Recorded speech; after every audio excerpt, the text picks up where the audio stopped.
Yo, yo, yo. What's up? What's up? I'm Mrs. Neighborhood Politics. And I'm Mr. Neighborhood Politics. And we have another special episode. So we're going to do this different. We want you guys to introduce yourselves. Okay. So you could just say, name, maybe, where you work, or just tell us about, the part that you play in your organization. It's whatever you want to, but we want you to introduce yourselves. Okay. So it can start with either one. Okay. Oh, okay. Yeah. All right. So I'm Michelle Leon, and I am the mother director of Mothers of Murder Columbus Children. And my role is to introduce and welcome the new mothers to the organization and help them with resources and just, giving them someone to talk to, someone who's been through what they've been through and can understand. So, and it's something I enjoy. It's therapy for me. And it's something I enjoy. Okay. I'm Rhonda Claiborne. I am the faith director of Mothers of Murder Columbus Children, which was birthed in 2020. Okay. Birthed in 2020 by Melissa Thomas St. Clair and Carla Harris, who are the co-founders. And it was birthed because they said enough is enough when the 2-year-old was killed in over off of Mount Vernon Avenue, and it happened to be by a young family member who happened to be a student of Melissa. She's a teacher at Champion Middle School. So that's where MOMCC was birthed. And it initially was about pretty much, like standing on the corner saying enough is enough, that type of, put the guns down, think about that. But it has evolved into so much bigger, where we are trying to reach our youth, our young adults, our parents, and that enough is enough, where we're taking it to the streets, but we're also taking it wherever we can, like at this podcast, to share our stories. Because we've all, other than Carla, who is a mother of 4 now, and she doesn't want to be in that position, so she's doing what she can to help. As we said, we don't want another mother to wear these orange shirts.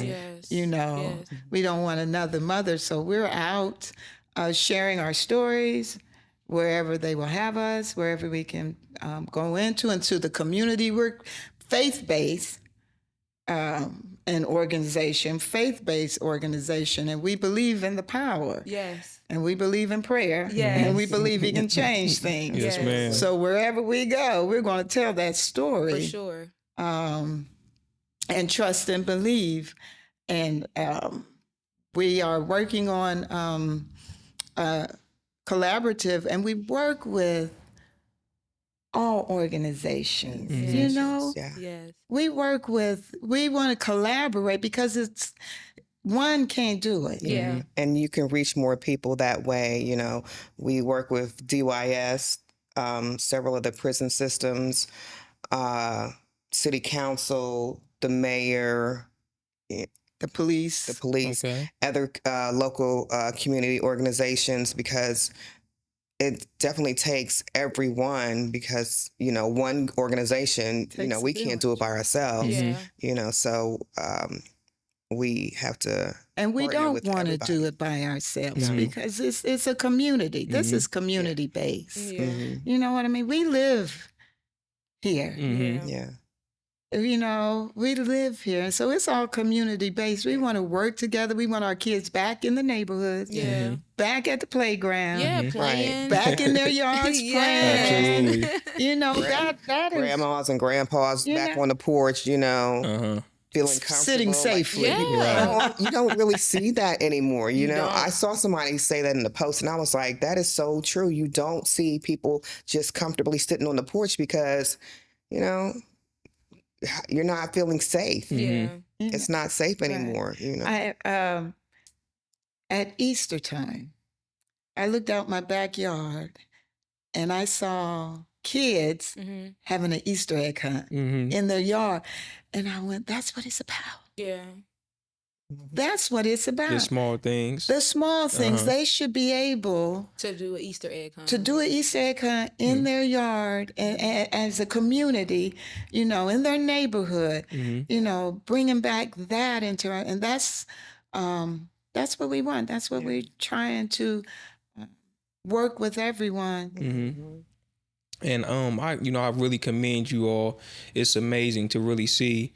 You know, and I'll start with saying, you know, a close friend of mine's was murdered a few years ago, right after we came home from college. You know, and I grew up pretty much in his household to where his mom was like my mom, you know, and she went ahead and moved out of the state, you know, after the situation, I think just to get a new start somewhere else, but just to see, you know, what she has been through since the passing of her son, you know, as a mom, it's hard. You know, I continue to stay in communication with her, but you know, I think that's something that's no one ever can imagine, you know, unless you've been through that. So to see you all be out here trying to, you know, prevent and do all you can to help others and to share your stories is very, you know, it's very honorable. It's like turning pain into purpose. That's exactly what it is.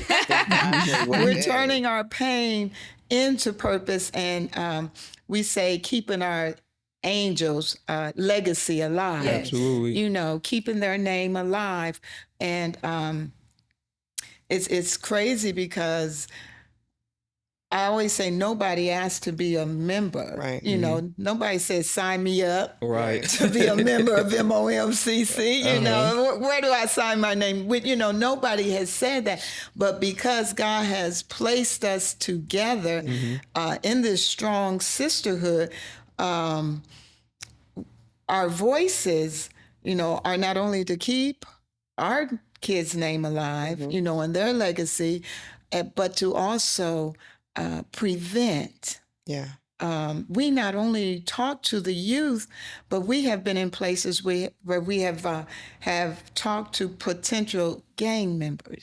You know, to your mother don't want to wear this shirt. Right. You know what I mean? Your children, have you thought about them Right. growing up without you? Right. You know, the potential that's in you that the city needs, that your neighborhood needs, you know, to try to change their minds, you know, their mindset, Yeah. you know, that you're needed. Yeah. Maybe you haven't heard you were loved. Guess what? I love you. Oh, no, you You know, I love you. How about that? You know, I think a lot of, you know, people can't understand how you can love a person you don't know.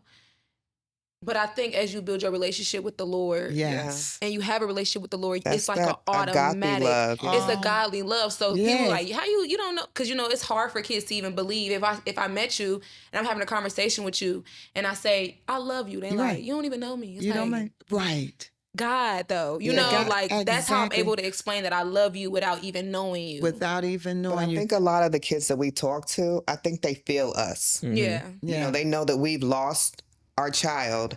And when we come and we pull up on them, or, you know, we go wherever they're at, or see a kid and we tell them our story, like they feel us, they get it. They know that, you know, we care about them. Yeah. So, And I think that's the touching part, you know, because I deal with, you know, I guess they kind of switched the umbrella of things, but I work in what was our ED unit at our school. So, you know, I think them hearing that from another mom that has been through that, because sometimes you get numb to hearing it from your own mom, you know, your own, you know, if she's still doing that, or your own someone that's close to you, to where you just think, okay, that's just what she's supposed to do. But when you hear from someone else who has been through that already, and I'm trying to prevent this from happening to you or your mom feeling the pain that I feel, I think, you know, that could be very touching to someone's, you know, someone's soul, for them to not, hear someone else out. yeah. For For sure. You know, They need to hear that Yeah, because,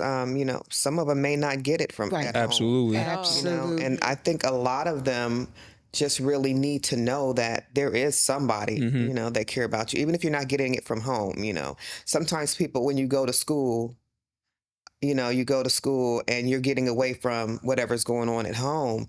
And school might be that outlet for them, you know, that's where their friends are, you know, the teacher might, you know, give them that extra love or that extra attention that they need.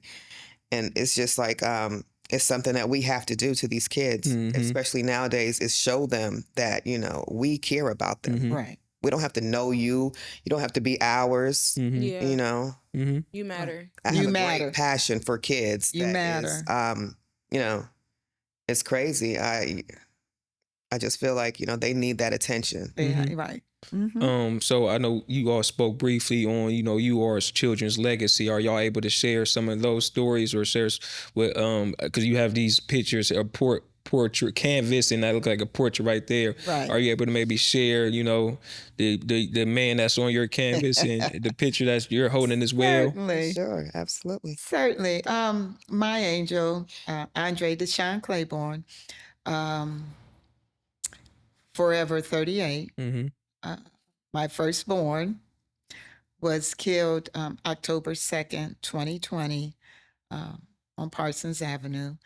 Father of 3.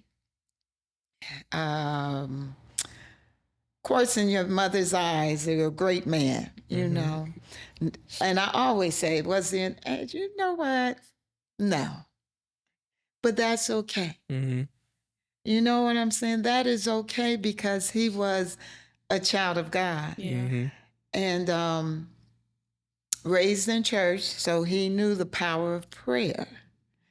And it's funny because I knew he would touch more lives than I can touch behind 4 walls in church. And his going home proved that. His going home proved that, and it was during COVID season, so I had to find the biggest church that could hold.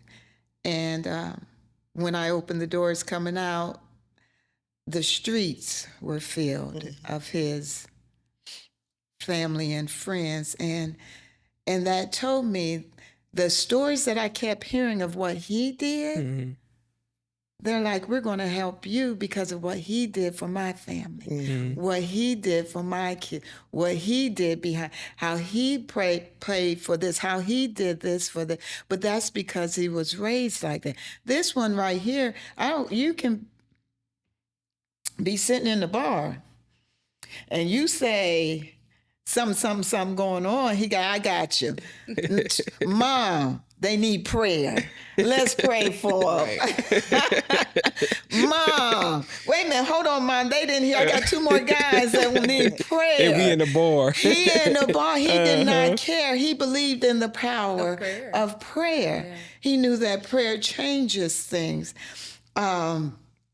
So he did go around and he would have people come to the house just for prayer because he understood, you know, and I know they say raise them up, and they will not depart. So he may have stepped out here and there, but he knew where to come back.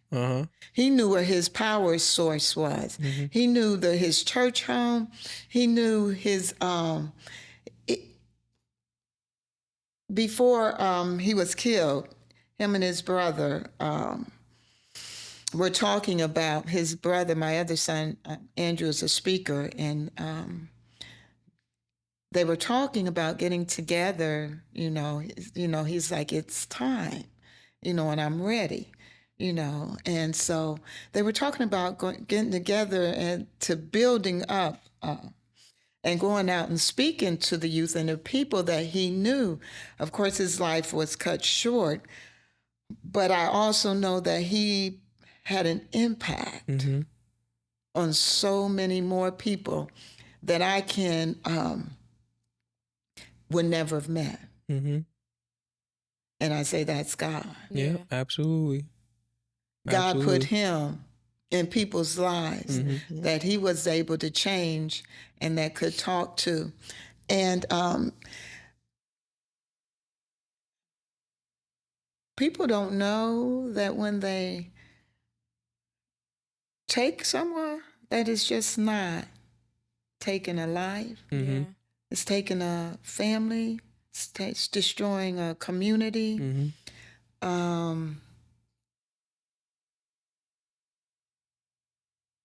His siblings struggle. They're doing their thing, but every now and then I have one son that's out of town, which is hard because he's suffering. His mom is not there. Yeah. My other son is here, and I know that every now and then I know he's crying. You know what I mean? He's and I got to make sure he doesn't slip into depression because he's told me the other day, he's like, Mom, when I go out to speak, I look over to see him because we were supposed to be doing this together and he's not there. How do I celebrate? Yeah. That's something a lot of people don't pay attention to, the fact of how it affects the whole family. The siblings, especially my son and my daughter, who was killed, were very close. And, it was devastating. I mean, I have 3 children and they took it hard. My oldest son ended up, wanting to harm himself, wanting to harm other people. So we had to, put him away for a little bit and, get him some help. And, my daughter was pregnant. She had a miscarriage, all this in the course of, around the time he died. And it's hard, they take it pretty hard and people don't think about that. It's not just, mommy and daddy, but, the other people and the family members are affected as well. Yeah. And I can attest to that because in, the situation that I was referring to, you speak on community, everything changes, and as they say, things get better with time and, but you just learn how to kind of cope differently. Yeah. You have to. You learn how to cope differently. Again, like I said, my best friend's mom, she had to move to Florida, and then he has a little sister that's now left alone without a big brother. And, even for myself, someone that I was from this age until 20, however old we was, it was never no points in time to where we wasn't apart. We went to elementary together, didn't go to middle school together, but we was with each other every day. Yeah. Went to high school together, went off to college together, so it was never no moments in our life to where we wasn't with each other. And that goes with his other friends as well. So you take someone like him and in the moment, when you're living life, you don't realize how much someone is of glue to family or to friendships or to situations. And then once they're gone, you kind of look back and be like, wow, things really changed. Like, that one decision that this person made to take this person's life has affected so much, and, it's something that I'm still learning how to deal with and try to work through. It's a learning experience. It is. It leaves you, to spend the rest of your life on a roller coaster. Because today might be great, but tomorrow, it might be even tonight. You just never know when it's going to hit you. Can you tell us a story about my son? Yes. This handsome young man is Bernard Allen Hawkins. Yes. And he was 18 at the time of his murder. There was a big graduation ceremony going to happen at Mock Park, June 14th, 2009. And everybody was getting ready. A couple of guys spent the night at my house because my house was that house, because of him. He didn't want to see it. Like, teenagers go through stuff with their parents. And my home was that home that, I don't know if they ran away to my house, but they ended up at my house. You know, some of them came and never left, and I ended up, you know, foster momming, hood mom. But yeah, he was that guy that brought everybody home. You know, they spent the night. He was just that person. But so the night before, you know, everybody's getting ready. The morning they wake up. And everybody's, you know, going to get their outfit, their fitted hat, and, you know, he had to go somewhere and get his things together. And some of his regular friends that normally spend the night over had already gone to the park, and he was like, I'm going to, you know, catch up, I'll be there. So I leave the house to go do my little errands or whatever. I was bored. And I call him on the way to my daughter's.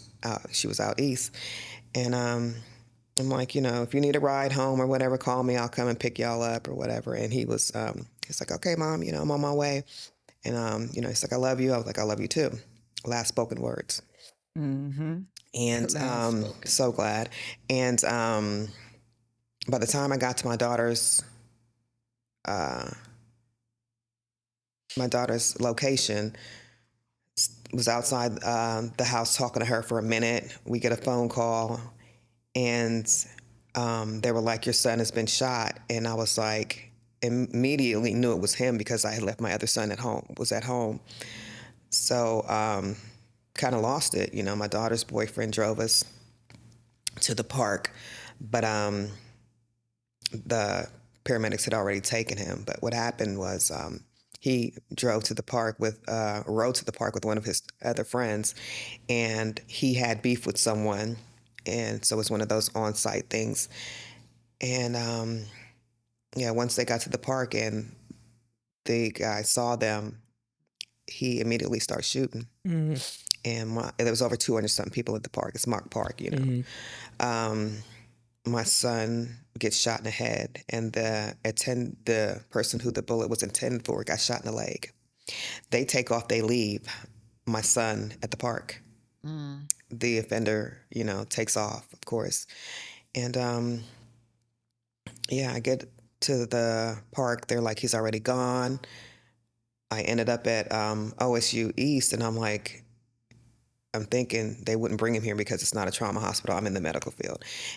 So as soon as we pull up, they're like, I don't know how the security, you know, knew. He was like, no, they're not here. They're at, you know, so we drive to OSU. And when you get to the hospital and, you know, they have this HIPAA thing where they can't tell you, you know. It took a long time for me to even get to see him. You know, they're like, you know, and I'm arguing with the nurses, just, you know, why can't I see my child? You know, we don't know that that's your child. I know that's my child, you know. And they brought the other guy there too. So he, you know, I'm like, no, it's not him. You know, I was trying to explain and give him a description of my son, and the look on her face was like, you know, oh shoot, you know. But how I was able to see him, they were like, well, can you tell us, you know, if he has any identifying marks? I was like, well, my name is on his, you know, his left arm. So they go back, and yeah, she comes out and she was like, that is your son. And by the time I went in to see him, you know, it was very traumatic, unbelievable, because he's a good guy. You know, he's the one that everybody hangs out with, comes to. And, you know, when your child leaves the house, you never think that they're not coming back home. You know, it's not a thought. So, yeah, he ended up in the hospital. That was June 14th. He, like I said, got shot in the head. On June 15th, they did some tests, and you know, he had some brain activity, but they wasn't sure. So they said it was false activity. They would try it again the next day to see if some swelling would go down. And the doctors came in, showed me the CAT scan and the MRI, not MRI, but this CAT scan and X-ray, and, you know, showed me the different bullet fragments that was all over his brain. And me being in the medical field, I'm like, crazy. You know, like, trying to come to terms with the fact that, that's too much. They can't operate, or anything. So on June 16th, I decided to take him off of, life support at that time. And again, the funeral was packed with people, inside, falling outside, the hospital. We got kicked out the hospital because there was so many people, there. But what I tell people, when I was sitting in the waiting room of the hospital and they, were doing some tests on him, and I'm sitting in a chair, there was someone here beside me for a minute, and then that person got up and left. And then my son came to me and he was like, "I'm okay, Mom. I'm good." That was the moment that I was comfortable, not as comfortable as I could be as a mother, to say, "Okay, we're gonna do this. We're gonna turn him off." And I decided to donate his organs. And my best friend was on the kidney transplant list. And they did the work to see if she was a match, and she was a match. She received his kidney the day after. We turned him off June 16th, June 17th, that morning, she received his kidney. Wow. So, he lives on. Right. He lives on. Yeah. So. And I'm familiar. When you flip the picture over, I think we're probably similar in age. He may be a little older than me. 91. 91. He's a little older. I'm 93. So I'm familiar with his name. I can't say I knew him, but I'm familiar with his name just growing up. And Yeah, he went to Brookhaven and then ended up at what is that school? Focus. Okay. Yeah, he played basketball, right? Yeah. Okay. Yeah. At the rec centers and all that with his friends. Yeah. That's touching. Even for you to say, you was able to. He fought, as long as he could, and then for you to be able to give one of his kidneys to your best friend, that's crazy how God works, so he can still, be here in some type of fashion. Of course, spiritually, he's here with you all both, here with you all every day, but that's touching to hear that you was able to, give him one of his kidneys to your best friend, someone so near and close to you at that, yeah, that was a blessing. The night before the final night that I was with him at the hospital on the 16th, she came up and, she thanked me, and she had a moment with him, thanking him. And we hugged, she left, went home and packed her bags and came back to the hospital because she had to stay overnight.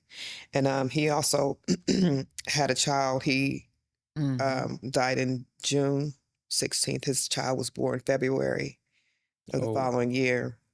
So yeah, they never met. And so and then that's the other thing, you said your son had 3 children. Yeah. And then now your son had one child, has one child.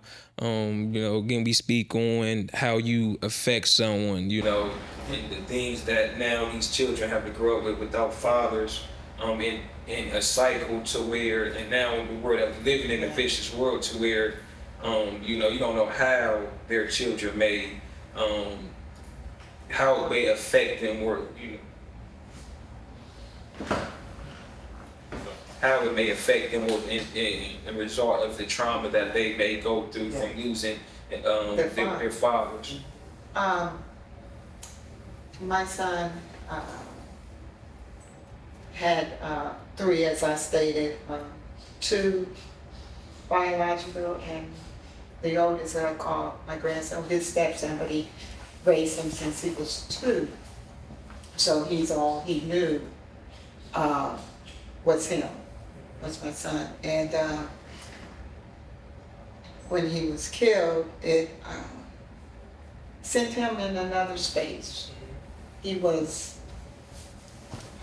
16, I think 16 at the time, 15, 16 at the time when he was killed. And he had a difficult time. he had a difficult time living without him. He, in himself, ended up getting shot. Had to work, was back to be back for a while.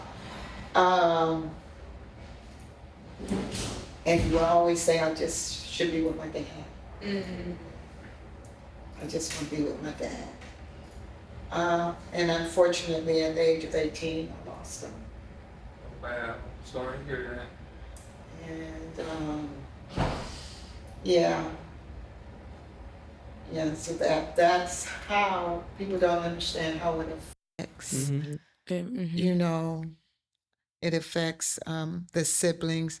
His youngest son was 2, and at the time, he was 2 at the time, and all he could say was, I can just put on my Spider-Man suit and go get the bad guy, so bring my dad back. That's his world of trying to get his dad back. His daughter, who, and this all happened in October. October 2nd, he was killed. October 3rd was his oldest son's birthday. October 14th was his homegoing service, but October 13th was his daughter's birthday. Oh, wow. So we had to, so they have to live with October, what I'm saying? The son said, I don't want to have my birthday party. My dad's not here, but they tried to encourage him. You try to encourage the little one, the daughter, to have her birthday, not to take it away from her, knowing that the next day was the homegoing of her dad, She pretty much would rather not speak about it, So I worry as she gets older, how she will deal with it, how it will come out, She's a happy girl. She'll be 14, but she's happy, but she doesn't want to talk about it. So let's talk about the grieving process. What has been the grieving process for both y'all? What did that look like for you? And I know that it's still an ongoing thing, but I guess what are some things or ways that has helped you cope? And also what did it look like for you in the beginning? When you first, in the beginning of it all, like how did you maneuver? The beginning was rough, of course. Because you're in a daze, like, this can't be real. Like, how? Like, how do you leave to go? And then, like, how are you just not here? Right. I mean, I spent a lot of time in the bed. I can remember, holidays still, 14, 15 years later, is rough. And I can remember driving one day, and I was almost home. I was getting ready to turn on my street, but I was crying hysterically, and I didn't want my kids to see me, and I just could not cope. I could not get it together. I was like having a panic attack, anxiety all at once. And I drove myself to the hospital, and I'm like, I don't know, I guess not the hospital, but my doctor's office. And she had already known my case because she had put me on some slight medication or whatever for my depression and stuff. But they put me in a room. They helped me calm down. They gave me some meds and stuff. And I was like, I don't want to. I don't know what to do. Like, I can't. I was just so out of body because it's so unreal, and you trying to grasp it, but your mind and your body and your heart is like, can't accept it. And it was definitely like something I had never experienced before. And that was the first time that I had the panic and anxiety attack. And I ended up going home, but I didn't want to go home like that because I didn't want my family, my kids to see me like that. You try to be strong for them, because, you know, when they see you you who are, you know, me falling apart, they're like, you know, that doesn't happen. You know, we don't see her like that, you know. So, and then, you know, they're hurting and they're grieving. So you're trying to be strong and uphold them.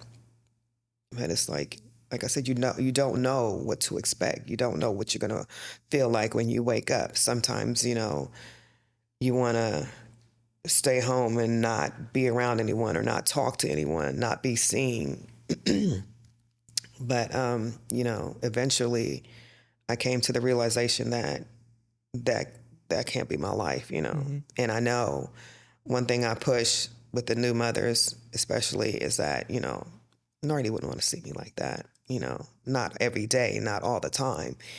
And then, you know, I'm laying there like, I need to do something. I need to be a part of something. You know, I did the therapy, the one-on-one and all that stuff. And I just was like, that wasn't it. Like, cause I didn't feel like they understood, you know, when you know, you're just here to get paid is what I was feeling. I didn't feel a connection. I had 3 of them, 3 therapists. Cause I was the first one, I was like, Second one, I was like, Third one, I was like, this is it, you know. And one day I saw Melissa on a live and I was like, oh, okay. So I hit her in the DM and told her my story, and she too had knew my son. So from that point on, I have been a part of, you know, MOMCC. And this is therapy for me, to be in this organization, to be on the front line, as we say, to be in the field, as we say. It's therapy for me. Wow. Yeah. It is a you're in a cloud. You have no idea what in the world just happened to you. I was in disbelief, and you do go through all the emotions of I can't believe it. Who gave you permission to take my son? That wasn't yours to take.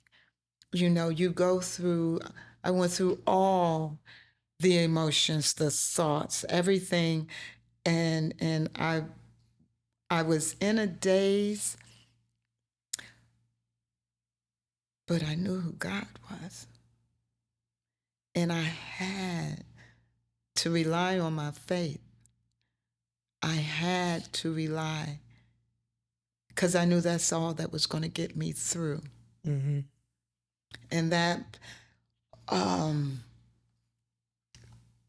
was just not, you know, someone who's been in the church. Yeah, my faith is no. That's all I had. Yeah. That is what I knew. I'm a praise dancer in my church. And Sunday after his murder came around, you know, they were like, stay home. You don't. I said, I can't. This is the only way I'm going to get through, is that I have to come. And I have to minister and dance. I have to praise my way through.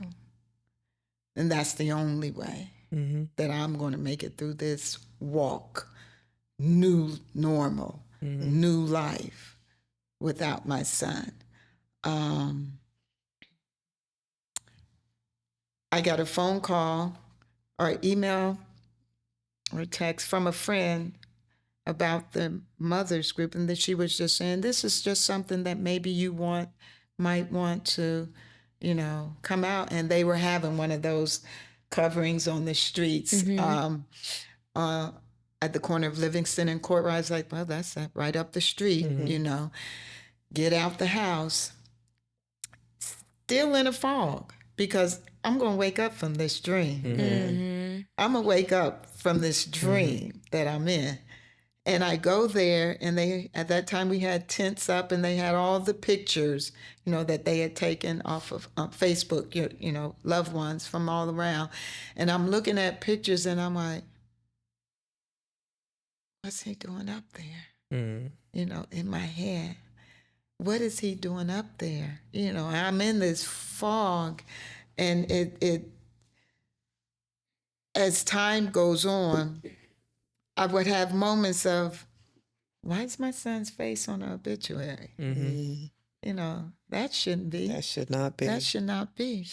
But as I begin to meet other mothers and talk to other mothers, and I realize that it's not about me. I got to help somebody else. My son would want me to help somebody else. Exactly. To continue on. So as I continue to do that, there was peace. As I continue to do that, you know what else we had to learn to do?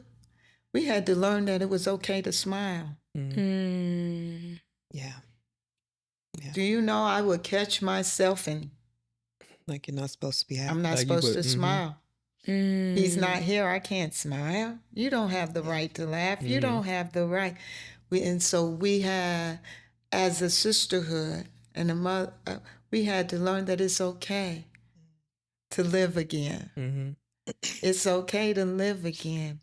And so this sisterhood that we have, that we know that share the same pain, the same story, that we can comfort one another, that we can go out and help somebody else. That has been helping with the grieving process because it's forever. Yeah. This is why we encourage other mothers or people that see us to come out, because a lot of times they think we just sit around in our, we have a sister circle once a month. And it's with Stephanie Starks, who is a grief counselor. Well, she's a counselor. And she comes to our groups.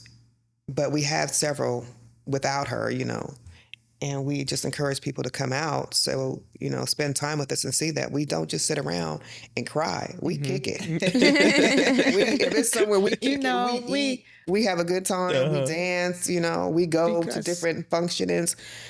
I mean, we have a good time. It's not always sitting around crying. And if they come out, they will see, oh, yeah, let me, get into that. Now, we have our moments. Yeah, we do. Because we're going to always have, our moments. But it's okay. We know we don't stay there because we want to help somebody else. The initiative is just to help somebody else, to save somebody else, mother from going through this, father from going through this, siblings from going, grandparents. Well, we can't leave the grandparents out because they're a big part of raising kids and being a part, they hurt as well. And so we have started an initiative. I'm not sure if you've heard of it, but it's called Under Triple Digit, and simply means that Columbus. Yeah. Why can't we be under triple digits in our murder count? Murder rate. I hate to say that. Yeah. Why can't we be under triple digits? Why do we have to take another life? And we're grateful. One life lost is too many. Understand? Yeah. One life lost is too many. So when I say that we're at 56 right now, as opposed to over 100 last year this time, it's a good thing. It's nothing to applaud, but it's a good thing. Yes. But because we're loving on those mothers who have lost, but we don't want to be in those triple digits. We don't want you know, that many mothers, that many families, Yeah. that many communities, that many neighborhoods broken. Yeah. You know, Yeah. This is why we're out there. You know, a lot of people don't see everything that we do, but, you know, when you go inside a prison system to talk to inmates who've probably, you know, committed, you know, a murder, and to talk to them and to get them to want to collaborate with us as well from inside, you know, and support us. We, you know, we're everywhere. We're trying to touch as many people as we can. Yeah. And that's amazing. And I love the initiative of Under Triple Digits, because, you know, it's, if I'm not mistaken, when my friend got killed, you know, I don't know, it's just something that stuck with me. I believe he was 118. you know, You know, and granted, I was in November, but I believe he was at 118. So it's just a number that That's stuck a with me. number. So to hear, you know, the initiative be under triple digits, that's touching even to myself, you know, because to hear it was 118, and then right after he passed, someone else, you know, to know that the number continued to increase. Continue to increase. You know, it's, you know, something that we need to work on. Right. And it's, We, again, as a community, and it's a blessing that you are, you know, our front line, you know, in the field, as we would say. Like I said, a lot of people don't know, you know, how deep we are in it. You know, they think, oh, we got these cute T-shirts. We go places, people like, ooh, I want a T-shirt. I want to. No, you don't. No, you don't. Not one of these. One of these. We can get you one. It's not going, you know, be exactly like this. You know. And another thing that, you know, we talk about, like I mentioned, the under triple digits and the collaboration and the things that we have going on in the community, with the help of city council, because they had granted us funds. So we have initiative going called Trendy Trades, and it's for our youth. We're super excited about It this. is called, so we have teaching the youth construction, interior painting, automotive, and painting cars. So they learn how to change a tire and how to paint a car. Podcasting and ASL. Yeah. Okay. So we have that going. Fishing. Okay. And we did a fishing, not fighting. Okay. I Fishing, like not that. fighting. So they, the youth, their first event out was at Linden Park. Rec Center has a nice pond. Now they caught them and they did throw them back. Fish, but you know, they learn how to bait. So they had professional fishers teach them. Actually, tomorrow they go to Delaware to get on the pontoons, the boats, because they're gonna fish. Okay. In Delaware, so they got rods, but this 5-week program that we have, Trending Trades, is teaching them something to get them out the street, you know, to give them something to do. They're painting somebody's house. You know, her daughters are involved. Two of my granddaughters are in the painting program, and they were excited. Like, I was excited too, but to see the excitement they had to want to get up, you know, And go. it was like 9 o'clock in the morning, and I'm like, I thought you said 10 o'clock, you know. And she was up, ready to go, you know. And then the other one, you know, as well, you know. And then the other blessing is for them is, you know, not only are they learning a trade, but they, at the end of the program, they get paid. They get a stipend if they make the hours. And this is called Trending Trade. Trending Trade. So it's giving them, it's teaching them, you know, responsibility, punctuality, you know, accountability. You're learning things. You're with other kids in your age group and a little older, and you know, and phlebotomy. I forgot about that. For Bonnie, that's learning how to draw blood. Okay. We have 2. We paid for 2. Now this is, you know, that's an expensive program. We paid for 2, I think 2, maybe 3, I'm not sure, to go through the program. And once they complete it, they will have their certificate. Okay. Yes. And they will be able to get them a job. Get them a job. Okay. So, you know, this is what MOMCC is about. Yeah. You know, it's just not about talk, but it's also about action. Yeah. You know, if we want to save our children, we got to give them something else. Yes. You know, Show them we something have to else. show them, you know, this trade with them, they may take it, they may decide they're going to go on to college, but if they don't, they have something They under still their have the belt. skill and the They trade. have the skill. So I'm in a school system as well, and we just completed summer school, and we went to a golf course, and one of the young men, he gets into a lot of trouble. He'd been on the box and different things of that nature.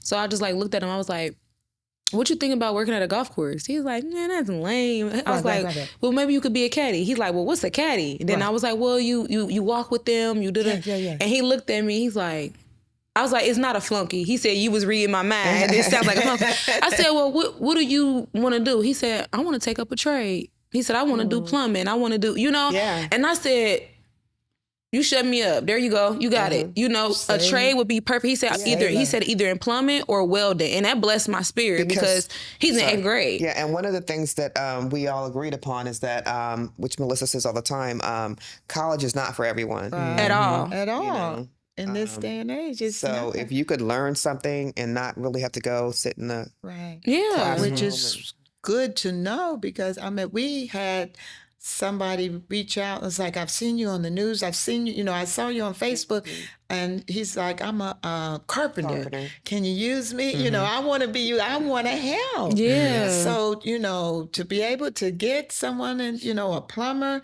and not only. I believe that after they finish the program, they're going to also help them with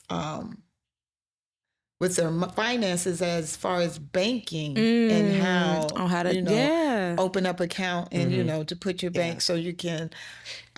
See, but that's the stuff we need. That's what, right. That is exactly what we need. Because I think, of course, we can say a lot of the issues is the kids not being as educated or, you know, informed about different things. But it's like if you place right in front of them some options, right, and they can. Oh, sorry. Oh, no, you good. We also had the gun safety. Oh my God, gun safety! I forgot about that. Shooting with Ben. Shooting with Ben. We have a gun safety to teach them how to handle. You know, parents got to be there with them, and they're not. I don't think they're using real.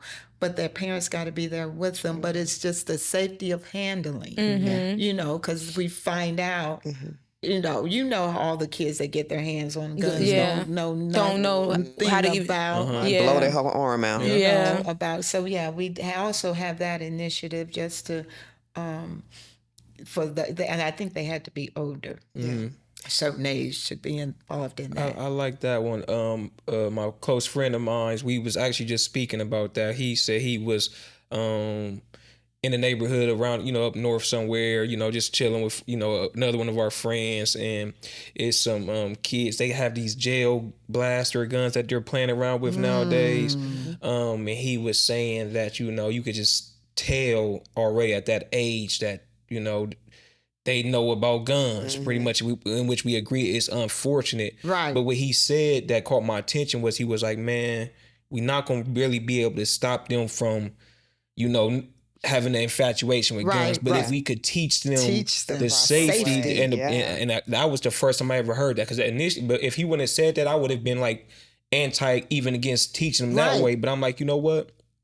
We're not going to be able to shield these kids in this particular neighborhood maybe from it, but if we can teach them the proper way of handling it and this, you know, the safety protocol and how this could really hurt somebody, you know, just things like that, then maybe that could be showing them a different view of it. Think of how many that have died from accidental shootings. You know, finger on the trigger. If it's a hair trigger, you know not, you know, and I know nothing about it, but there's some things you should know. Safety, where do you point it? This different thing, you know, that they don't know. So when they got their hands, they can, you know, it's going all crazy.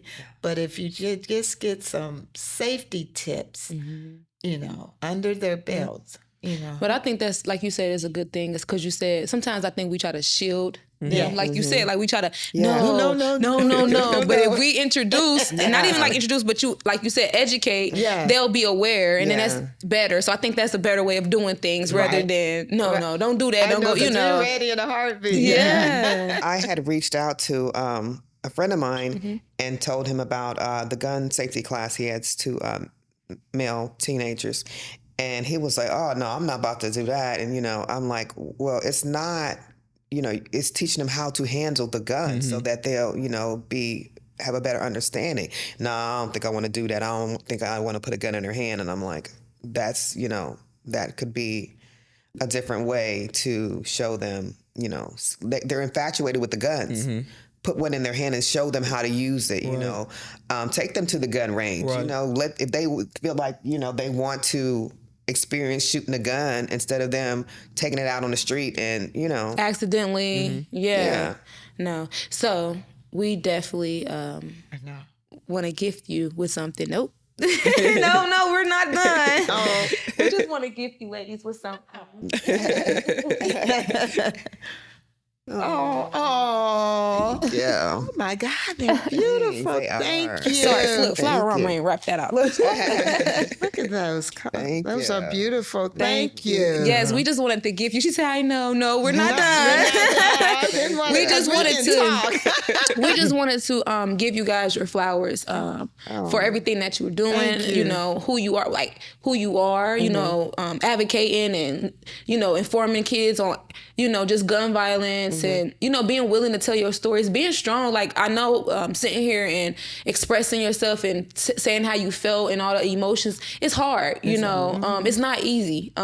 So we just wanted to give you guys flowers, Thank you. let you know that we see you, we appreciate you, we grateful. The community appreciates Yes, you. the community appreciates you, and Other moms, Yes. we appreciate you. We just feel like we have to tell our story because we don't want, honestly and truly, wholeheartedly, do not want other mothers to have to go through that. No, we love the support, but we don't want you to have to know what it feels like. Yeah. So what is something that you all see, that is a common narrative maybe, something that affects the kids who are making the poor decisions in the community right now? Like one of the main issues. One of the main issues. Yeah.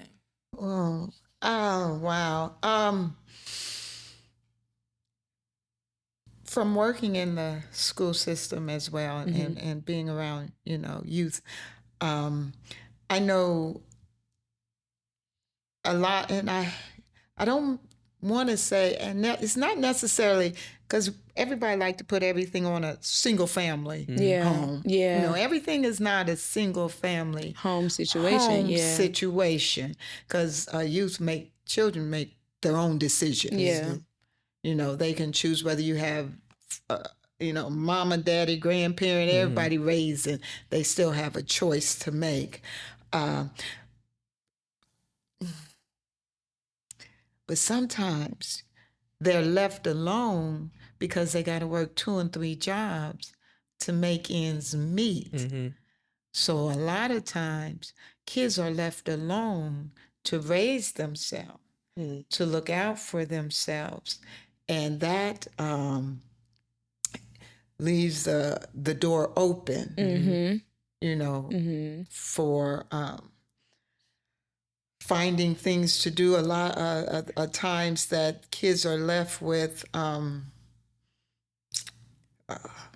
electronics to babysit them, And listen, I'm a firm believer. What you put in you Is what's gonna come out. is what's going to come out of you. The things that you take in, if you're taking more negativity stuff in, that's going to flow out. That's going to show. That's going to change your walk. It's going to change your talk. And it's going to change your behavior. So I do believe that. So I believe the kids have, they have a lot of freedom, and not necessarily by choice, or by the parents got to work. They have to work. What about those that have to work third shift because that's all they have. Because they got to be there in the morning to get their kids. There are so many narratives. Yeah. That we look at, we want to say, get your kids, or grab, but there's so many narratives. Yeah. And that's where it takes a village, to raise them, to come in and to help, because you cannot necessarily pinpoint where one thing. You cannot now. Do we have some parents that say, listen, ma'am, your kid is acting up at school. That's yours. You got them for the next 8 hours. Pretty much, right? We hear it all the time. That's yours. And we go, okay, we say where it comes from.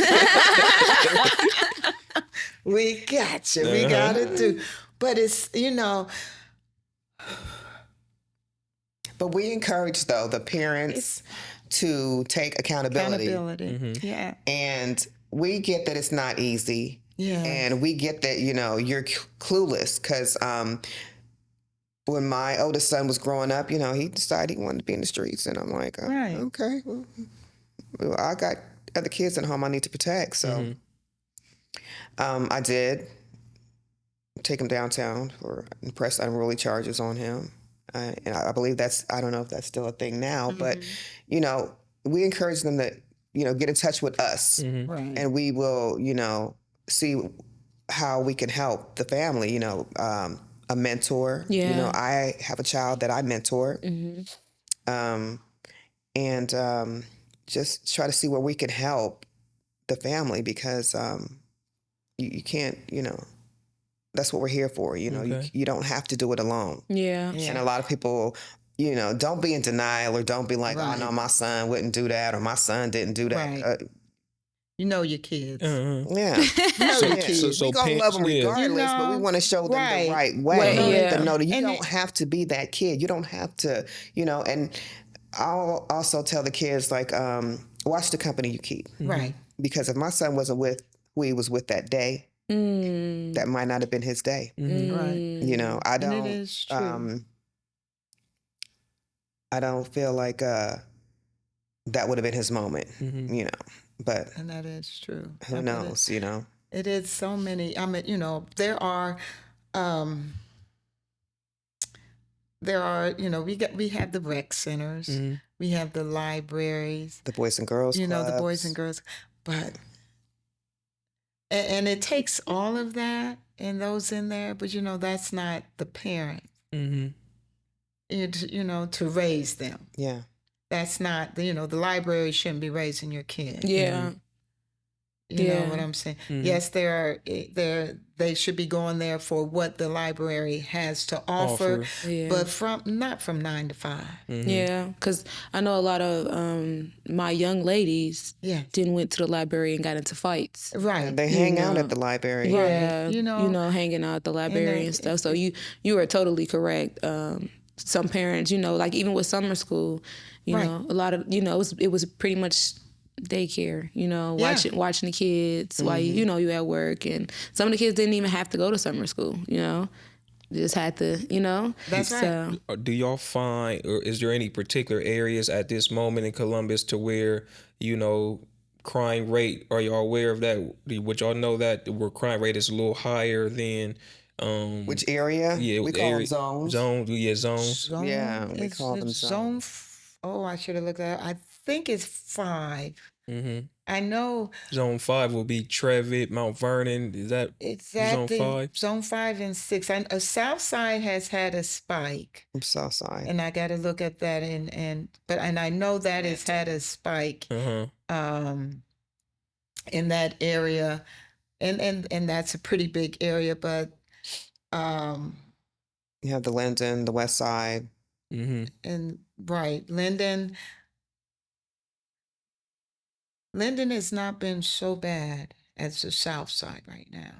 So, and do you all have moms from each side of town? Yes. We have designated in their leadership. Zones. We have mothers that are designated to what side of town you live on. I'm a Okay. north side, so you know, I will, you know, rep for the north side, Uh-huh. and you know, mothers that are on the south side, the west side, whatever side of town you Yeah. on. East side. okay. So with this organization, y'all not only help mothers, but y'all are helping the children as well, giving yeah. them opportunities and things of that nature. And like you Yes. said, if you know you're a mom and you need help, you can Yeah. reach out. Especially if you have Right. like a Yeah. a child that's troubled right now. We want to reach the youth because Yes, that's where the yes. problems are coming from. They're the ones that, you know, want to steal a car and, Yeah, you know, yeah. not just shoot the guns, but they want to steal a car. And it just leads to, you know, it just like it's a video game to them, but it's Yeah, not. It's yeah. real life. Yeah. Right. And we just need to show them that, you know, you can't Because- just, you know,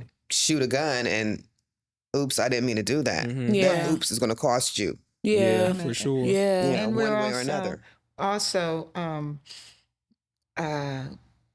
you know, collaborating. Like I said, we collaborate with everybody, and we're also trying to collaborate also with the judges, Okay. you know, Yeah.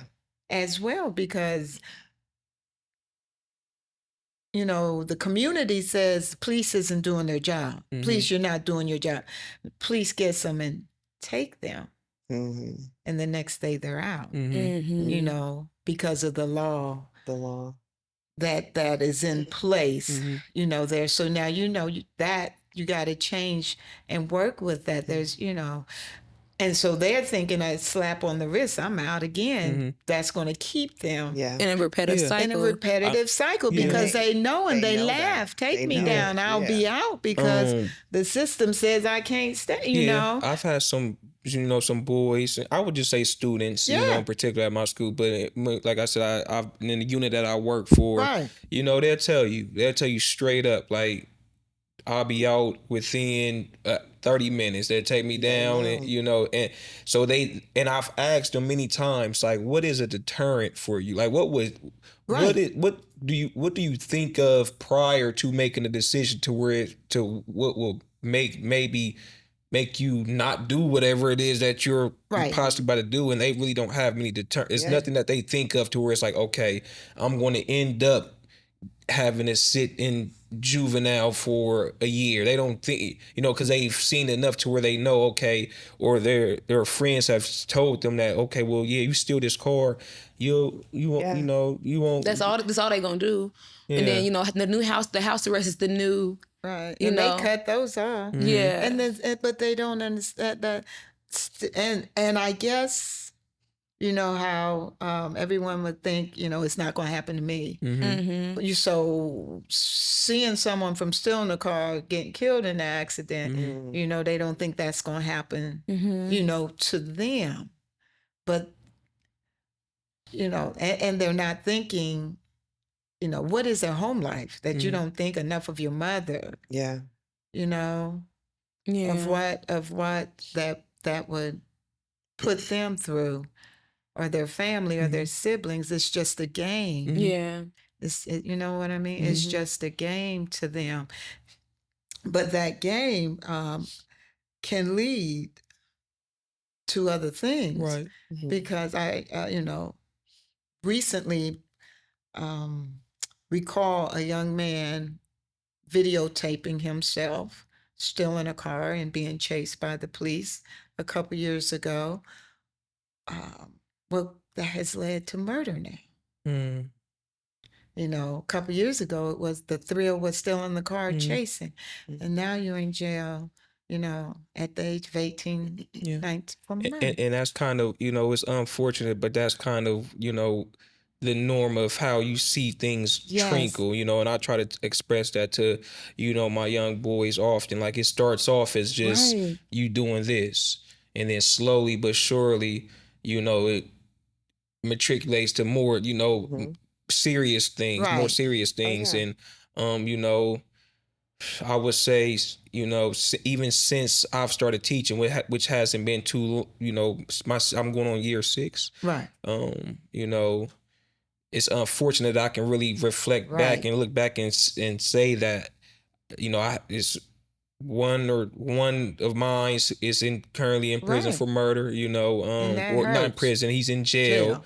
waiting on however that's going to work, and then it's multiple that's just in and out of the system, until where now it started off as juvenile, and they never thought that it was going to be going to Jackson Pike, but you're going to be at the Pike. Now they're at the Pike, so now it's it's just a cycle that again, we're fortunate to be sitting here talking to you all to where we can get them involved in these trades and more hands-on things, because school isn't for everyone. Some of them need to be doing more hands-on things, sitting down in the room maybe for 8 hours of the day. They might not work, but maybe we can get them involved into fishing, not fighting, and then something that they like. These kids didn't think that they were going to enjoy it as much as they do, but they're loving it because it gives them something to do. It gives them out the house.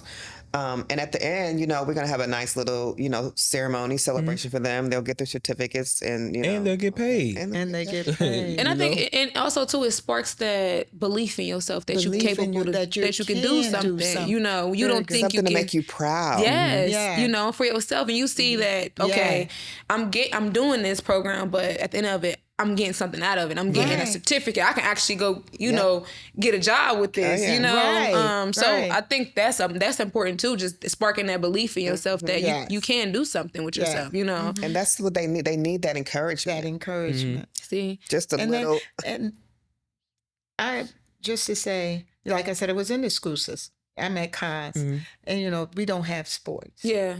But they play for their home school.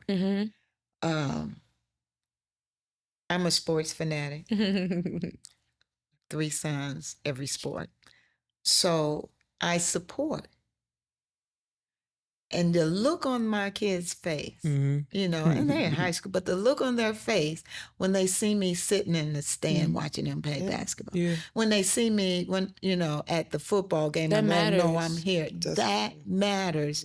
I know I went one year because the parents may not be able to show or whatever it is the case may be. But at the track, when they know I'm here supporting, they were like, you really care.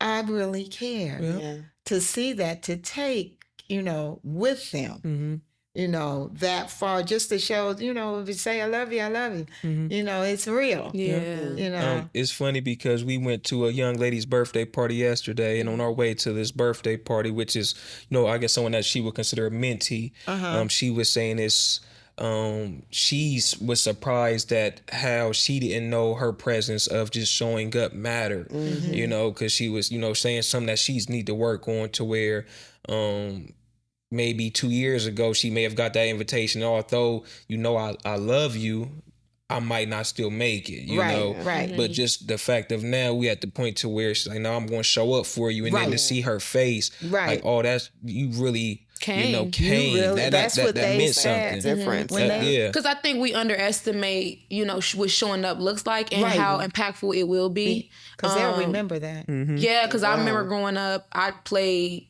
and did every sport you could think of, whether I was good or not. It just, I was involved. And not really seeing support there like that. From, either of my family, like, any of my family members. It did hurt me. It hurt me because it made me feel like nobody cared. So I kind of had a chip on my shoulder. So I still participated, but it was a chip there. So when we were heading to the young ladies event, I told him, I said, now I'm seeing the importance of really showing up and how impactful it can be. And what that looks like. Because we can talk, like you said, one of you all said, we can talk love, the word love, all we want, but love is action. The action behind it is what you're gonna remember. You can say you love me, and I might believe that for so long, but if MOMCC isn't in the field, then it's like, well, we don't see y'all out here. So how y'all tell in Linden? We don't see you out here on Parsons, so you can't tell me what to do out here when y'all not really out here in the field seeing how we're going through or seeing what we going through out here. So that action behind it is a lot. Listen, and we after the shooting at downtown Short North, Melissa and I, they were having a prayer down there, like a midnight prayer, but Melissa and I, we went down there and we were walking up in North up and down, North High Street, saying, "I love you." I love you. I love you. And people were like, I love you. Yeah. I love you too. I love you too. I mean, and just like high five. They were like, a little bit, but they was just to hear. You never know where that's going to take them. Yeah. That they may be at the lowest of their life, and remember, them ladies were walking down the street talking saying about, they I love us. you. Yeah. Somebody does love me. Yeah. But to say that, and ain't nothing you can do about it. And you know what? And just, it costs nothing. Yeah, it costs nothing. But it's the love of God. But right. I mean, when you really see that on somebody, you automatically feel important. Yeah. And we don't get paid for what we do. Yeah. This is a pure love, pure, dedication to not only the organization, but, for our child that we lost. Right. For our other children and for all the other children's that are, to come, because they're our future. And if we don't make it good for them, what does our future look like? Right. Right. And the fact, like we said, you telling their story and you showing people what it looks like to overcome, even though it's still a process. You're still going through it, right? But I know a mom from one of my close friends who the mom really haven't really recovered, because she don't really know how to turn her pain into purpose. You know what I'm saying? So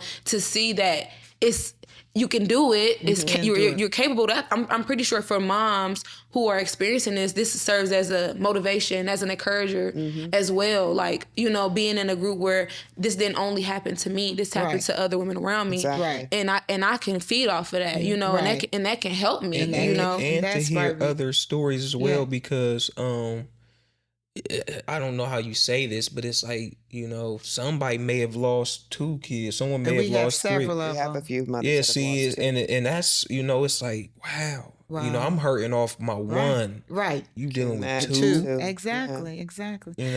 And now what we do, tell mothers that, we can't make the court system be in our favor. Yeah. We can't, we're not going, we can't, get the attorneys or the judge or, that's not what we're about. Yeah. We're about supporting one another, making sure no one else when I had to go to court, my sisters were there, with me, sitting there.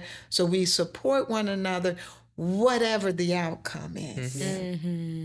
Yeah. Whatever and to me, that's when you really know if your feet are to the pavement. Because what if the outcome is not in your favor? Yeah. What do I do then? Do I tuck and run? Do I say it's not? Or do I go, okay, it wasn't in my favor, but I'm still here fighting for you. Right. I'm still here loving on your kids, making sure. I'm still here making sure that no one else wears an orange shirt. What can we do? Yeah. 'Cause my son's offender was also 18, and he had been in my house. Like I said, my house was, it was that house because, one, I lived close to Brookhaven. I lived on Case Road, close to Brookhaven, and Feddersen was right there. So, everybody came to either, go to play ball or whatever at the park. But he received 54 years to life and mandatory. So, he'll be there for a while. And your son offender, did they ever catch your son offender? Oh, yeah. He walked free for 3 years and then was found out not guilty. Wow, so 2 different outcomes. 2 different outcomes. Yeah. And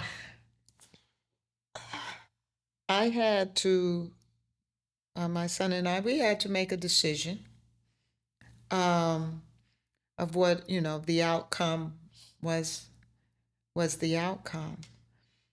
And we had to, in our hearts, forgive. I was going to ask that. We had to, because it's not about you. I have to keep moving on. You know, I can't be stagnant. And as I shared with them in the courtroom, you have another chance at life. Don't blow it. Be the best father you could be to your children. Wow. Because they still have you. Yeah. Your mother's over there crying. Mother was crying. She was apologizing to me, you know, sorry that I, you know, for my son, you know, I'm so sorry. I'm so sorry. She was apologizing. I said, you got your mother. Love on her. And then I told his supporters that were in there, I said, y'all see how this goes down. Don't ever walk back in this courtroom again for a reason like this.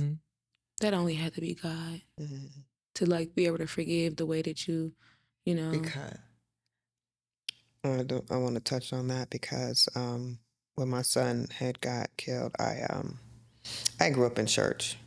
You know, my parents are ministers, and I've known God all my life. But when this happened,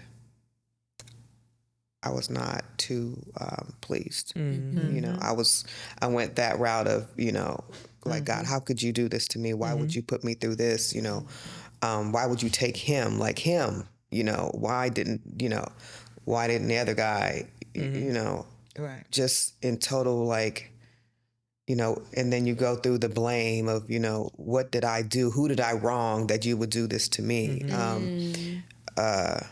You know, just blaming God and then trying to figure out who I could have, you know, hurt that made you want to hurt me like that, you know. And it took a couple years for me to come back. I just could not believe that, you know, there's a God and that, you know, he would want me to suffer and feel like this. But eventually I came back to my right mind of, you know, where it all comes from and where I need to be. And I'm good now. Me and him are good now, you know. Because, you know, I know my son is up there kicking it with him. So. That's a common struggle for, you know, people who lose anyone. I think one of the things that I struggled with death was just not understanding it. Right. Like, you know, not that I've been doing like that, but, you know, like just understanding actually how death works and what that looks like. And, you know, you hear, read the word. And then it's like, this ain't helping me. Right.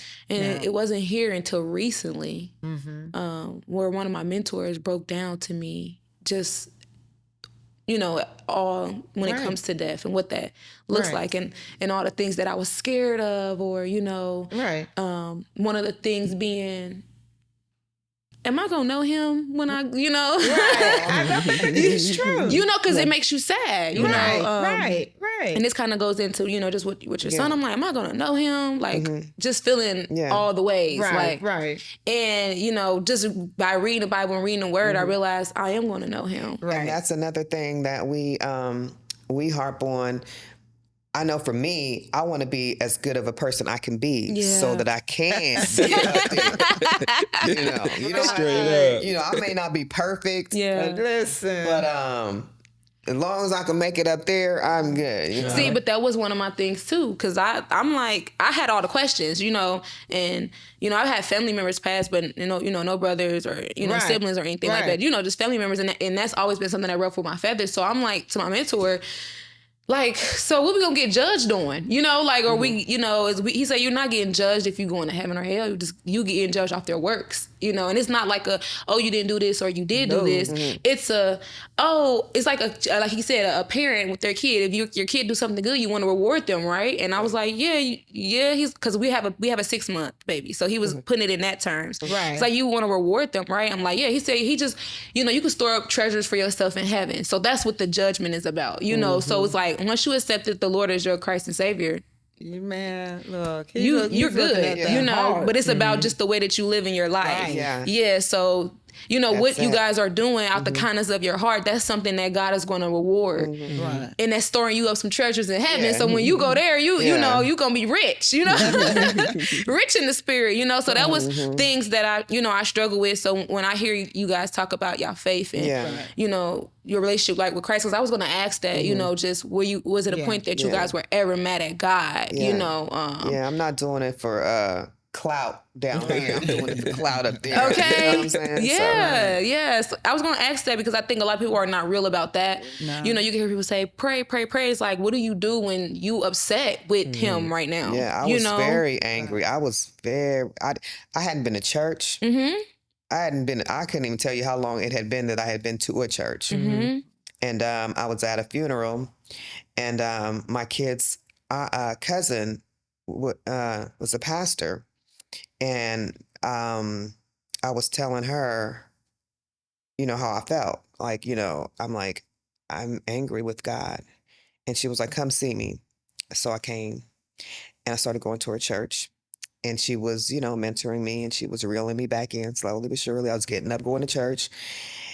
And then she died. So, again, are you kidding me? Now we're going through this cycle again. Are you kidding me? And I'm just now learning to come back to you. I'm right here. Like, what?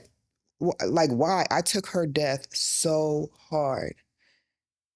One, because I've known her for years. She was like my kid's cousin, you know, older cousin. And, you know, when I'm at her funeral, I'm bawling my eyes out, like, in disbelief, just like I was, you know, I think I cried more at her funeral than my son's. Because I was really feeling good. I was, you know, listening to my music, my gospel, getting back in.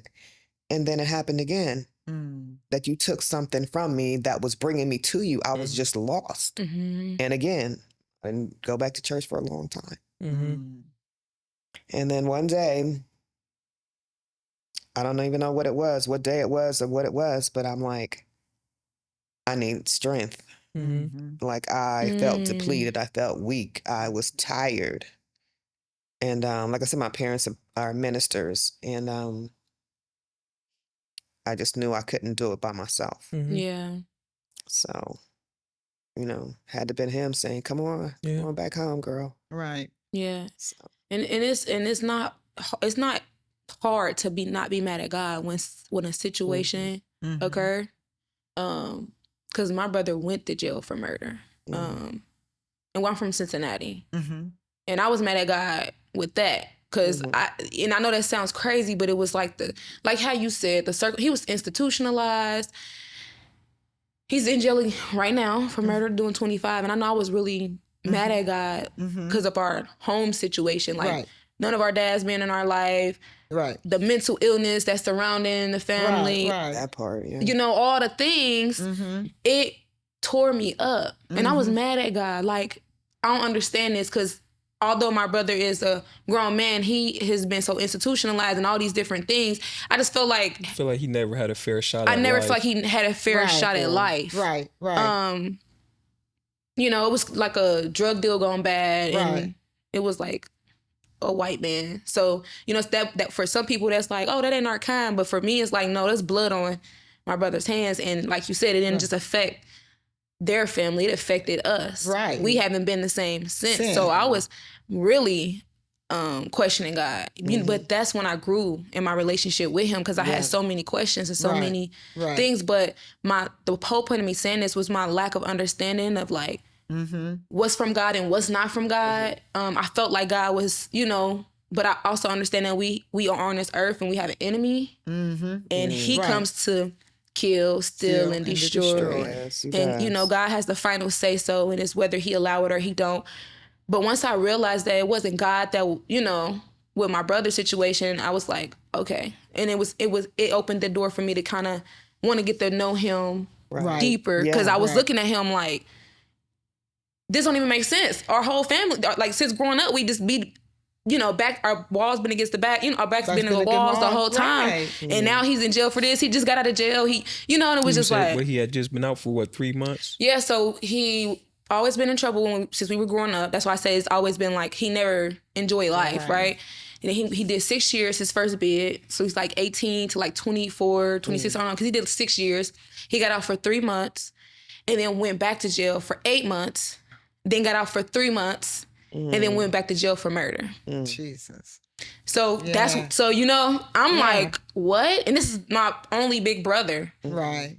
And then it's like none of our dads are in our life. It's just our mom. It's like I just never understood my brother's life. I'm even still to this day I struggle with it because he's in jail. And it's just like, Lord, well, why he, was here? Like I'm grateful that he's here, but they, like I say, on the other end, it affects the person who does their family as well because it's like they're not hearing the physical, and then the people they're still hearing the physical, but now they're the access, the everything that comes with it is it's the same. You know what I'm saying? Like you. Not saying that, I wouldn't want anything to happen to him, but it's like, it feels like it's a death, on both ends, so I definitely had some questions with God with that, but that's what drew me closer. And like I said, when I started to learn him and grow with him, I was like, oh, okay, so this is from the enemy, this is from God, blah, blah, blah, blah, blah, blah, but I was mad. Yeah. For sure. Where can people reach out? Where can moms reach out? Where could fathers reach out if need be? How can they get in contact? We have a fathers a fathers organization as well, Fathers of Murdered Columbus Children, and but we're on Facebook. What is it? SaveOurStreets.com and at gmail.com. At gmail.com. And do you have an Instagram? So we can put that. Yeah, I have Instagram. We're on MOMCC. So Instagram, Facebook, and email. Save Our Streets. Save Our Streets. At gmail.com. Okay. And if they go to that, we do have a pledge going on under triple digit pledge. They go and that is a pledge is just saying to me is that I'm going to obey my parents. Okay. What's your pledge to keep it under triple digit? Okay. So everyone's pledge may be something different. I'm going to make sure I go to school. Yeah. I'm going to make sure that, I'm keep my neighborhood. I'm going to make sure that I show love to people. That's the pledge. Like the adults, And I encourage people like, there's some kids in your community that may not be as fortunate as you. And some days you may not be, have it all together, but there's some kids that you could be like, hey, ask your mom if you can come with us, if we're going, somewhere maybe not too expensive that you could afford to take another kid with you. Encourage people to do that. That could be a pledge, just look out for the kids in your community because we need that, we need that. These kids need that. These kids need us. We need each other. Yeah. I think it's like I said, it's so beautiful, and it's such a blessing to have a organization that offer all these resources. And I'm so grateful that we get to be a part of it by spreading. Oh, yeah. We're so grateful that we got together. So we're going to put y'all information in our link, in our bios. Once this episode come out, we'll make sure that we get these to you. Like everything, like we want to be able to help as much as we can. We appreciate it. And we're just so grateful that you guys kept on this platform to share your stories and just the resources. And I would love, we had a guest, our just previous episode, he's going to come into the school.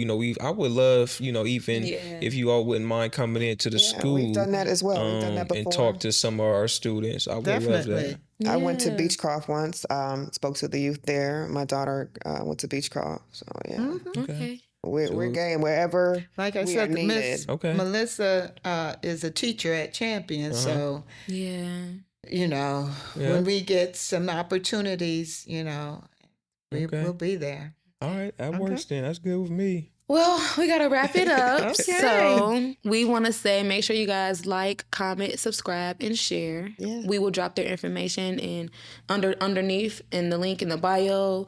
That way you guys can reach them. If not, share the word. So if you know someone who's struggling with, being a mom of someone that, their child being gone or just needing help in the community when it comes to getting your kids involved, some resources, we will have all the information you need to contact them. So once again, ladies, thank you again so much for stopping by and Thanks sharing for your having us. stories. Thank you so much for Appreciate opening the up the opportunity. platform for us. Absolutely. Appreciate it. All right, we'll see y'all. Peace.